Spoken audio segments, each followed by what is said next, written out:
Alright, today's the day, hopefully. I'm going to try to put in the new engine today. I'm already running into a couple of issues and I just got out here. I need to get this oil filter adapter out or whatever that is. It's like a 24 millimeter. Right there. I don't want to vice grip it, I tried, but I don't want to strip it, so I'm just going to try to get the right thing. I need to get one of these plugs out so I can plug this engine up. And everything else should pretty much be fucking plug and play, but we'll see. I'm not really going to do an in-depth install. I'm just going to really focus on getting it in, and then I will definitely focus on installing the turbo, the Twisted Motion 20G, and going from there. Alright, so I got the oil filter off and on the new engine, and I found a random piece that actually fit. It was this one right here. I found it in my shed on the floor, and I got this drain plug put in. That's for the stock oil cooler that I'm not going to be using. So I took it off the JDM engine because they don't even use that, and I torqued it down. There's another one on this side right here. Same idea. So now I have to put on the. Should I put the oil feed on?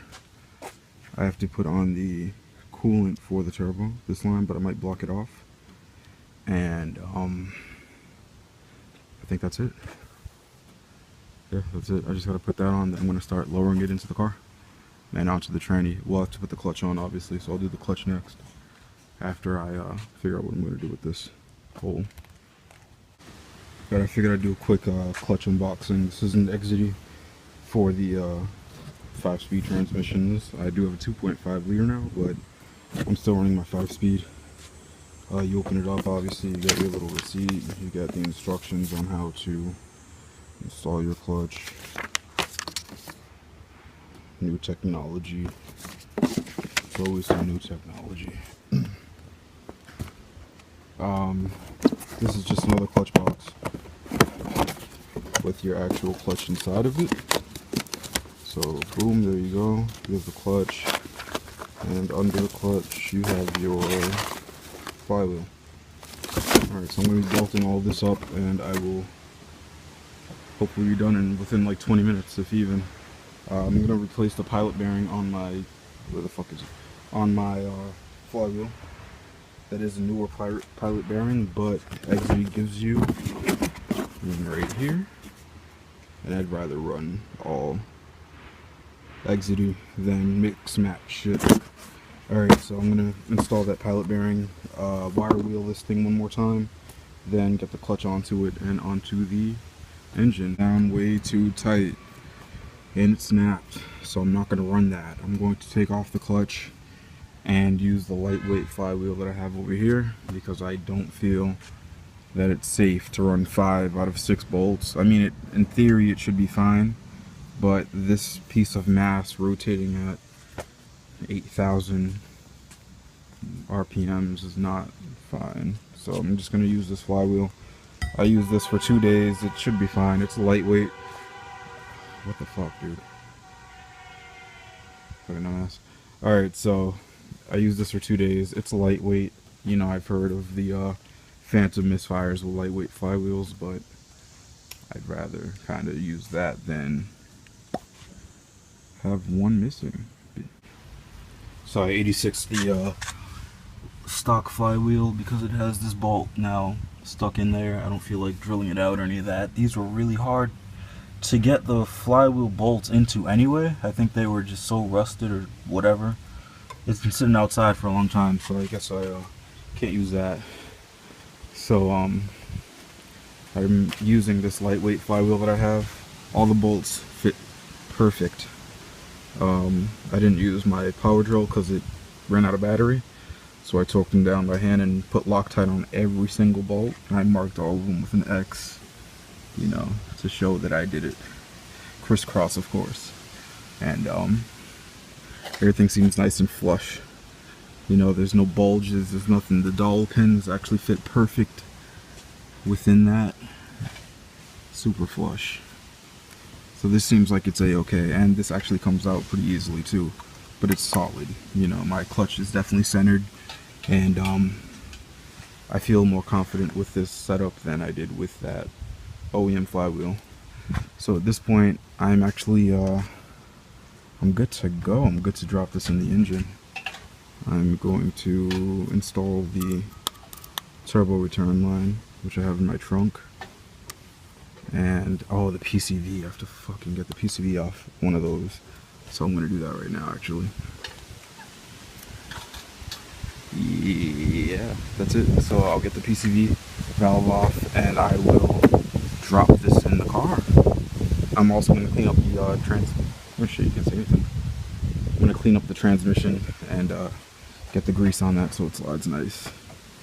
And yeah, should be in today.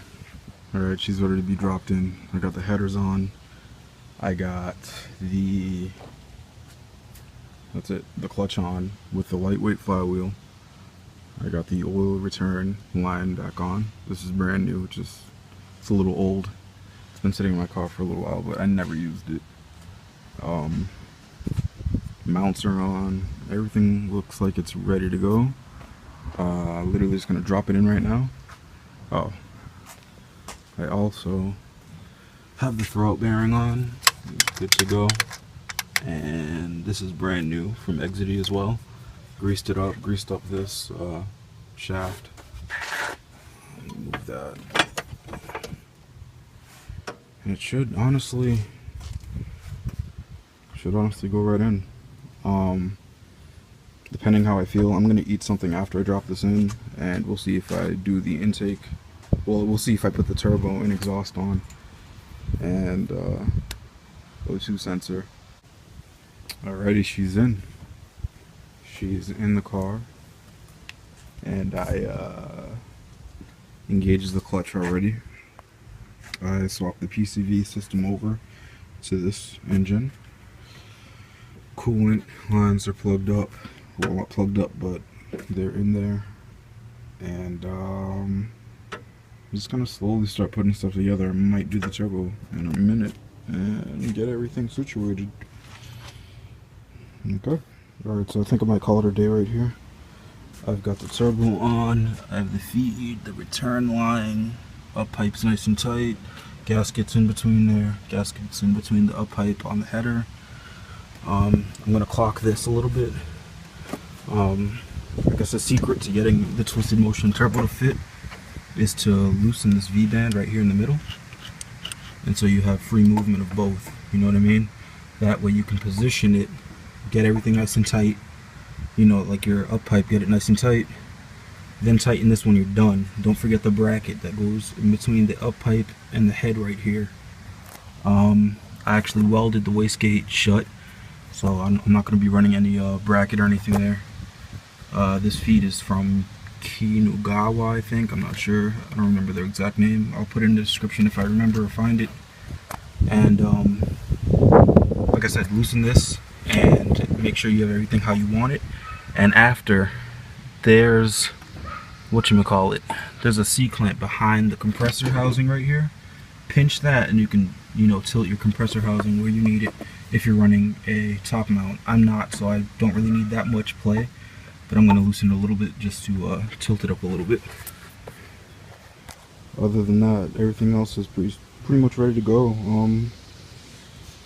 Honestly, all I need is my intake manifold all wired up and my power steering and alternator, and she's good to go. So I will continue to update. If I do any more today, I'll just, you know, video it tomorrow. I'm going to call it a day with recording today, and I'll update tomorrow at some point, and I'll definitely do a video when I start it up.